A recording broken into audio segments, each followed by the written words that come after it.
Hello friends, Adam here with FED. So tomorrow is Nintendo's E3 presentation, so I thought no better time than now to talk about E3 predictions. What I think is going to happen, what I hope is going to happen, and me being kind of pessimistic, what actually is probably going to happen, let's be honest. So, I'm going to do it in three different sections. We're going to start with the happiest one.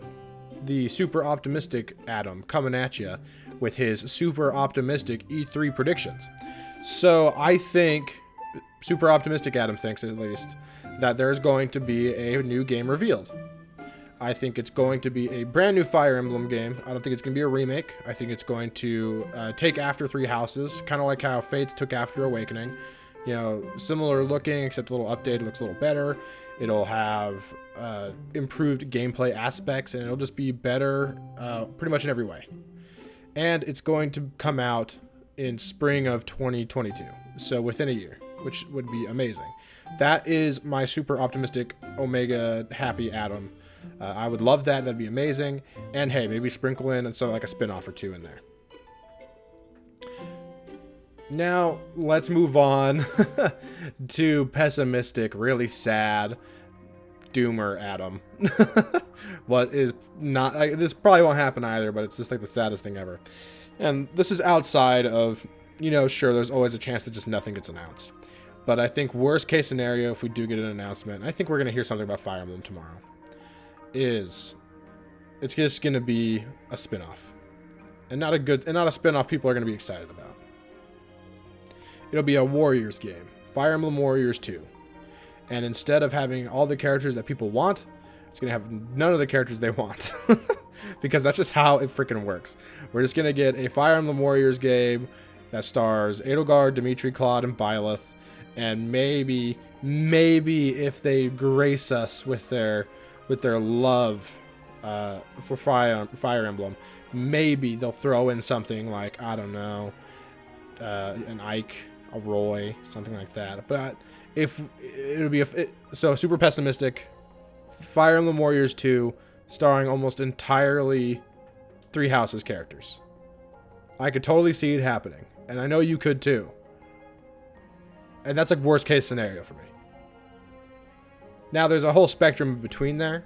Like I could see like Fire Emblem Warriors 2 being announced and having a really cool cast. You know, maybe give us like Hector, give us Ike, give us like Seliph or Sigurd or something. Or maybe give us Seliph and Sigurd, and then they can have some cute conversations. Add in Deirdre, add in all sorts of fun characters in between that all play super uniquely from each other. But let's be honest. They're going to ride that Three Houses hype train, aren't they? You know they are. You know, so regardless of what happens. Just like they did with Fire Emblem Warriors 1. What did we see? Fates, Awakening, and then the obligatory inclusion of Marth and a couple of characters from his game, Sita and Navarre, right? But for the most part, we saw Awakening characters, Fates characters, and for some reason Lyn was in there, and for some reason Celica was in there. For whatever reason. So it'd be cool to see better characters than that in a sequel. Now, that was my super optimistic, my super pessimistic. Now let's get into my real thoughts. What's actually going to happen? If I had to put money on it, and this makes me sad, but it would probably just be to hear nothing. Honestly, I think that's kind of my neutral stance. We wouldn't get upset by anything, wouldn't get excited by anything. There just wouldn't be anything. I think that is like the low end of my real expectations. The high end of my real expectations are, you know, we get a remake announcement that is going to be released next year, spring next year. Or maybe they'll even do it sooner. I don't know. The time from announcement to release between Echoes and it's like between Echoes being announced and its release date, it was only a few months, right? It was February to May. Right, so and that's internationally. In Japan, it was even sooner.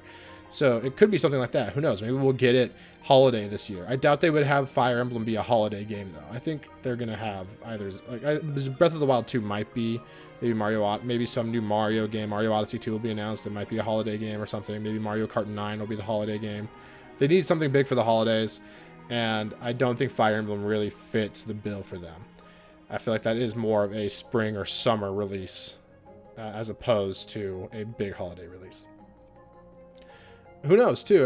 A part of it might be that it's going to be a new, like the Nintendo Switch Pro or new Nintendo Switch or Nintendo Switch Plus, whatever they're going to call it, exclusive. This Fire Emblem game, they're going to release like day and date together. Maybe that'll be a kind of one of the benefits of getting the Plus or whatever. But I don't know if they would alienate their audience that way, who already have a Switch. But we'll see. We'll see. So realistically, I think we'll hear something. And I think it's going to be a remake or maybe even a new game of some kind. But it's not going to come out soon. It's not going to come out for another year or maybe even more, is my best bet. Which makes me think they might not show it off at all because they said that they're focusing on 2021 software, which they always say that. They always say they're going to focus on this year's software in their presentation, unless it's like specifically known that like the Switch is coming out or like the Wii U is coming out or something. They pretty much always kind of quell expectations by saying, hey, we're only talking about the software that's coming out in like the next 6 months or so, rather than saying, hey, everything's on the table. So yeah, those are my thoughts. Please let me know in the comments what your thoughts are. Do you think we're going to have some sort of announcement? What do you think it's going to be? Are you excited? Do you think you're just going to be disappointed? I feel like that happens every year with E3. Everyone just gets disappointed. Do you think that's going to happen for you? I'm curious what your thoughts are. I might even put another poll up on the channel just to see what people think. And in the meantime, regardless of that, we're going to be playing Dark Deity on the channel soon, so look out for that. That's going to be a lot of fun. I do have a family reunion coming up. I mean, a great time for a family reunion when I have some kind of big stuff going on for the channel and whatever else. But yeah, I do have a family reunion coming up, so I might be absent from streaming for a few days, but I should have some content that comes out those days regardless, just because I want to make sure I cover both Dark Deity and then E3 as well as I can. But yeah, I guess we'll call it there. Thanks for watching. Subscribe if you haven't. If you're not subscribed at this point, come on, do yourself a favor by doing me a favor and clicking the little red button and hit that bell or whatever I'm supposed to say. Also, if you wouldn't mind liking the video, it's such a cheesy thing to ask for likes and subscribes. I know, I hate asking, but if I don't ask, you guys don't do it. It's stupid how effective it is just to ask. So please click those buttons. It'd be much appreciated. And again, comment your thoughts. Anyways, thanks for watching, guys. I'll catch you next time.